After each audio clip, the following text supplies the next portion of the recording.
La gestion de la rectocolite, c'est pas seulement appliquer des principes sans connaître le fonctionnement.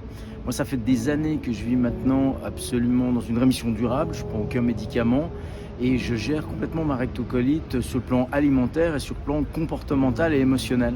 En fait, c'est deux grands axes qui sont vraiment indissociables.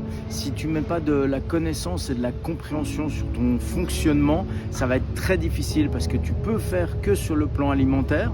Ça va fonctionner, ça va permettre d'éteindre le volcan, de te mettre dans une première rémission.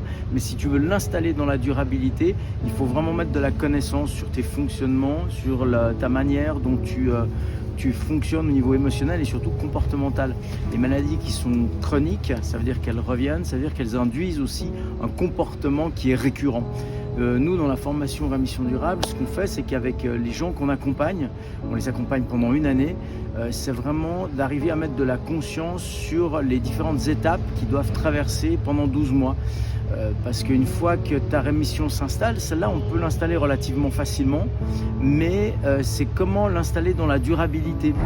Parce que souvent, quelqu'un qui a la rectocolite, dès qu'il va mieux, il renclenche très rapidement un comportement tout de suite immédiat.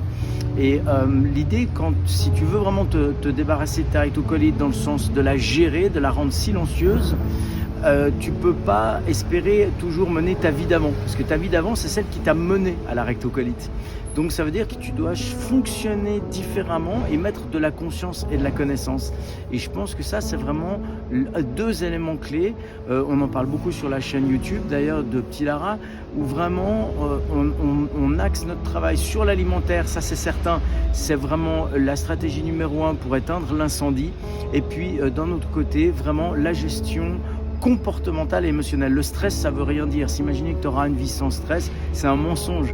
Moi, j'ai la vie de tout le monde, donc j'ai aussi du stress. La question, c'est quel regard on porte sur notre réalité, sur notre perception de la réalité. Et c'est le moyen, et le seul et unique, à mon sens, d'arriver à gérer ces deux grands axes, alimentation et comportement-émotion.